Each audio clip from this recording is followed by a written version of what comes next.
कृषि बिलों के विरोध में किसानों के आंदोलन में पंजाब के तमाम छोटे बड़े कलाकारों, गायकों, गीतकारों की भागीदारी लगातार बनी हुई है। किसानों के इस आंदोलन को समर्थन करने के लिए एक और पंजाबी गायक कनाडा से दिल्ली पहुंच गए हैं।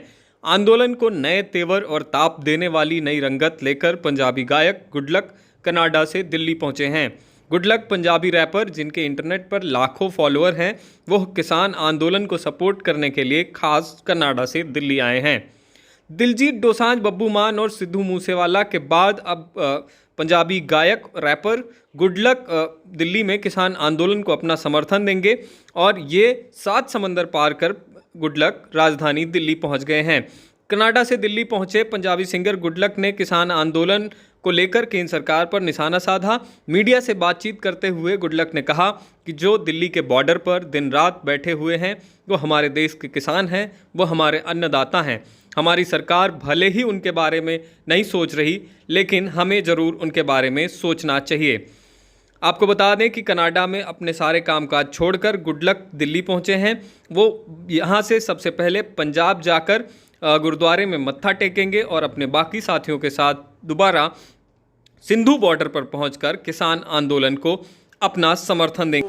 मैं तो अपना गुडलक, वाहिगुरु जी का खालसा, वाहिगुरु जी की फतेह। तो जितने भी संघर्ष में बैठे अभी हमारे किसान हैं, उनके लिए मैं तहे दिल से निमंत्रण प्रणाम करता हूं कि वो बैठे हैं, पीसफुली प्रोटेस्ट कर रहे हैं। मीडिया भी उनका बहुत ज़्यादा साथ दे रही है। I really appreciate the media of India. I just came from UNO right now and I will talk to you everything gonna be in the peace. So सारिਆਂ ने प्रोटेस्ट करते रहना, प्यार नाल सत्कार नाल। जिन्ने भी अपने किसान बैठे ने उन्हां दीयां जिहड़ियां शहीदियां किते गलत नहीं होणगीਆਂ ते इन्ने लोग किते गलत नहीं होणगे जो मोदी साहब नूं ये अपील कर रहे ने भी गल समझो। किसानां दे हित दे लई माड़े कानून जिहड़े कीते ने वो चंगे नहीं हैगे ते इन्हां नूं प्लीज़ वापस लो। तुहाडे मूहरे हत्थ जोड़ के बेनती है ते असीं चाहुंदे आ कि इदां ही पीसफुली प्रोटेस्ट हुंदा रहे ते ये चीज़ां सारियां गुड टू गो होणगीਆਂ नਵੇਂ साल तो एंट्री ते। मैं ही धन्नवाद करदा मोदी साहब नूं भी ये गल सुन किसानां दी, क्योंकि किसान जिहड़ा है कैनेडा अमेरिका दे विच उत्थे ये ला तां लागू कीता गया क्योंकि उत्थे वड्डे फार्मर्स ने, ठीक है, उन्हां दी 2000-3000 एकड़ दे विच ज़मीन ने, वो उत्थे ला तां करके लागू कीता गया है ना। मैं उत्थे सारा कुछ बकायदा देख के आया। जिन्ने भी उत्थे वो लगे हुए ने, अपने सैलो लगे हुए ने, उत्थे किसान अमीर तां करके आ क्योंकि किसान नूं उत्थे सबसिडियां दिंदे ने, गवर्नमेंट सबसिडी दिंदी है। मैं इत्थे दी गवर्नमेंट नूं भी चाहुंदा कि वो किसानां नूं सबसिडी देवे, किसानां नूं प्रॉपर मैनेज करे। इदां होवे कि उन्हां ते विदाउट फालतू टैक्स ला के साडी किसानी कौम ने किन्नी सेवा कीती है। तुसीं उन्हां बारे देखो, जिहड़े उन्हां दे पॉजिटिव पॉइंट ने वो तां देख ही नहीं रहे, नैगेटिव पॉइंट नूं चक्कण नूं 2 मिनट लाउंदे आ। आप किसान आंदोलन में किस तरह से हिस्सा लेंगे? क्या आप सिंधु बॉर्डर भी जाएंगे? सिंधु सभी बॉर्डर पे जाएंगे भाईजान। तो मैं सभी अपील करता हूँ हमारे मुस्लिम भाईचारे को, हिंदू भाईचारे को, ये कली किसान दी लड़ाई नहीं हैगी मेरा भरा, ये हर एक इंसान दी लड़ाई है जो इत्थे फिरदा मेहनत करके अपनी फैमिली नूं एक ऐसी स्टेलेबिलिटी ते लेके जाना चाहुंदा, उन्हां नूं खुशियां देना चाहुंदा। तो मैं मोदी नूं यही अपील करना चाहुंदा कि ब्रदर, जे कोई सुनू ये कह रहा भी हाँ इन्ने बंदे गलत तो नहीं हो सकते, ठीक है, इन्ने लोग गलत नहीं हो सकते, ठीक है, हाँ ठीक है, थोड़ी पॉलिसी आ उन्होंने डिबेट के उत्ते पाओ, डिबेट के उत्ते पा के फिर उदों बाद उसका डिसीजन लो, किसानों नूं बिठा के उन्हां दी हित की गल सुनो। उन्हां दी जदों हित की गल सुनोगे प्रॉपरली तुहानूं पता लगूगी तुसीं अंबानियां अडानियां नूं सपोर्ट क्यों कर रहे हो। तुहानूं लोड़ नहीं हैगी, क्योंकि किसान एक पॉइंट आ, जे तुसीं देखिया जाओगे किसान दे हुण जिन्ना रॉ मटीरीयल आउंदा किसान ही पैदा करदा। जे किसान पैदा करनों हट गया तो अन्नदाता ही मर गया, तो भाजी तुसीं की करोगे इस कंट्री का। लगातार आरोप लग रहे हैं कि ये आंदोलन जो है कहीं विदेश से फंडिंग पाके कर रहा है, और जैसे कि आज आप कनाडा से आए हैं, हाँ जी, समर्थन देने, हाँ जी, खालिस्तान मूवमेंट को भी बढ़ावा देने की बात कही गई यहाँ पर, इन सब के बारे में आप क्या कहना चाहते हैं? देखो जी, खालिस्तान जी मूवमेंट है, खालिस्तान का मतलब ये नहीं भी खालिस्तान असी खालिस्तान चाहते हैं। There is no point of Khalistan, we don't want Khalistan, but we need neat and clean politics. We don't want stupid people to be ruling who doesn't know the GDP of the Canada.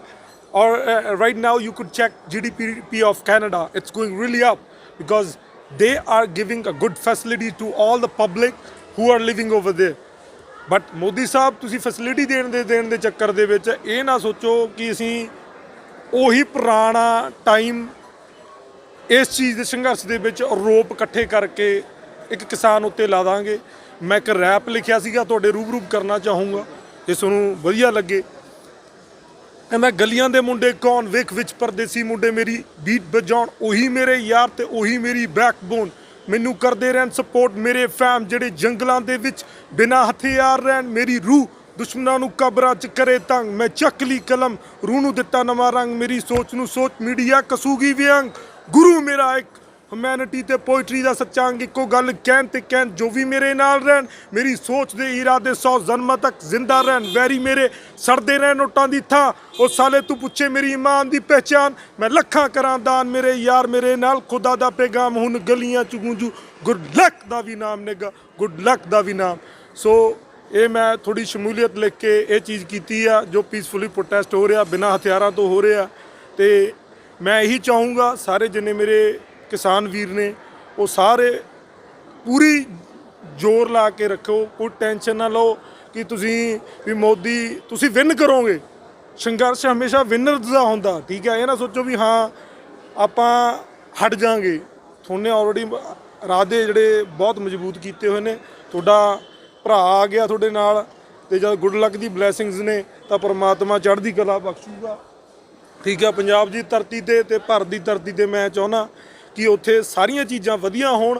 ਅਸੀਂ ਵੀ ਚਾਹੀਏ, ਅਸੀਂ ਵੀ ਉੱਥੇ ਜਾ ਕੇ ਕਹੀਏ ਵੀ ਅਸੀਂ India ਦੇ ਵਾਸੀ ਹਾਂ, ਠੀਕ ਹੈ। ਇਹ ਨਾ ਸੋਚੀਏ ਕਿ ਅਸੀਂ ਉੱਥੇ ਜਾ ਕੇ ਇਹ ਗੱਲਾਂ ਕਹੀਏ ਵੀ ਹਾਂ ਯਾਰ ਮੋਦੀ ਸਾਹਿਬ ਨੇ GDP ਇੰਨੀ ਥੱਲੇ ਡੇਗਦੀ ਇੰਡੀਆ ਦੀ ਕਿ ਇਕੱਲੇ ਇੱਕ ਕਿਸਾਨ ਨਹੀਂ, ਹਰ ਇੱਕ ਬੰਦੇ ਨੂੰ ਇੰਨੀ ਮਹਿੰਗੀ ਚੀਜ਼ ਆਉਣੀ ਹੈ क्योंकि प्राइवेट सिस्टम हो गया। उन्हें कब तक यहाँ पे आएंगे सिंधु बॉर्डर? मैं सिंघू बॉर्डर पे तकरीबन 2 दिनों के बाद आऊँगा। मेरी 5 तारीख को मैरिज एनिवर्सरी है, तो मैं अपनी वाइफ के साथ 2 साल बाद आ रहा हूँ, तो उनके साथ टाइम बता के तो right away I will come back. यहाँ से पहले मैं जाऊँगा फतेहगढ़ साहब, सो फतेहगढ़ साहब से मैं सीधा जाऊँगा घर पे, फिर उसके बाद फ्रेश होके तो फिर मैं बहुत बॉर्डर्स पे अपनी शमूलियत दूंगा, जितने भी बॉर्डर्स पे हमारे किसान भाई बैठे हैं।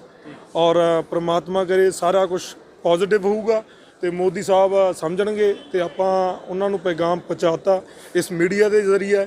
ਮੀਡੀਆ ਦਾ ਬਹੁਤ ਧੰਨਵਾਦੀ ਆ ਜੋ ਕਿ ਇੰਨਾ ਪਿਆਰ ਦਿੰਦੇ ਆ ਤੇ ਸੱਚੀਆਂ ਗੱਲਾਂ ਦਿਖਾਉਂਦੇ ਆ। ਮੈਂ ਨਹੀਂ ਕਹਿੰਦਾ ਮੋਦੀ ਸਾਹਿਬ ਗਲਤ ਨੇ, ਪਰ ਹਾਂ ਇੱਕ ਪੁਆਇੰਟ ਦੇ ਉੱਤੇ ਆ ਕੇ ਉਹ ਗਲਤ ਹੋ ਗਏ। ਉਹ ਚਾਹੁੰਦੇ ਸਹੀ ਕਰਨਾ ਸੀ, ਬਟ ਉਹ ਇੱਕ ਚੀਜ਼ ਨੂੰ ਮੁਨਾਫਾ ਦੇਣ ਦੇ ਮਾਰੇ, ਠੀਕ ਹੈ, ਉਹ ਕਿਸਾਨਾਂ ਦਾ ਗਲ ਘੁੱਟਣ ਲੱਗ ਗਏ, ਜੋ ਕਿ ਨਹੀਂ ਘੁੱਟਣਾ ਚਾਹੀਦਾ, ਠੀਕ ਹੈ। ਜਿਹੜਾ ਕਿਸਾਨ ਆ ਉਹ ਅੰਨਦਾਤਾ ਹੈ, ਤੇ ਤੁਸੀਂ ਦੇਖਿਆ ਕਿੰਨੇ ਸਿੱਖਾਂ ਨੇ ਲੰਗਰ ਲਾਏ ਨੇ। ਹਰ ਜ਼ਰੂਰੀ ਕਿਸਾਨ ਨਹੀਂ ਗੱਲਾਂ ਕਹਿ ਰਿਹਾ ਮੈਂ, ਹਰ ਇੱਕ ਵਰਗ ਦਾ। ਹਿੰਦੂ ਆਪਣੀ ਜਗ੍ਹਾ ਆਪਣੀ ਆਊਟਪੁੱਟ ਦਿੰਦੇ ਨੇ, ਜਿਹੜੇ ਪੰਜਾਬੀ ਆ ਉਹ ਆਪਣੀ ਆਊਟਪੁੱਟ ਦਿੰਦੇ ਨੇ, ਜਿਹੜੇ ਮੁਸਲਮਾਨ ਭਾਈਚਾਰਾ ਉਹ ਆਪਣੀ ਆਊਟਪੁੱਟ ਦਿੰਦਾ, ਈਸਾਈ ਜਿਹੜਾ ਭਾਈਚਾਰਾ ਉਹ ਆਪਣੀ ਆਊਟਪੁੱਟ ਦਿੰਦਾ। ਹਰ ਇੱਕ ਬੰਦਾ ਆਪਣੀ ਆਊਟਪੁੱਟ ਦੇਣ ਦੀ ਕੋਸ਼ਿਸ਼ ਕਰਦਾ, but there are certain people ਜੋ ਖਾਲਿਸਤਾਨ ਦਾ ਨਾਰਾ ਲੈ ਕੇ ਆਉਂਦੇ ਨੇ। Brother, Khalistan is nothing.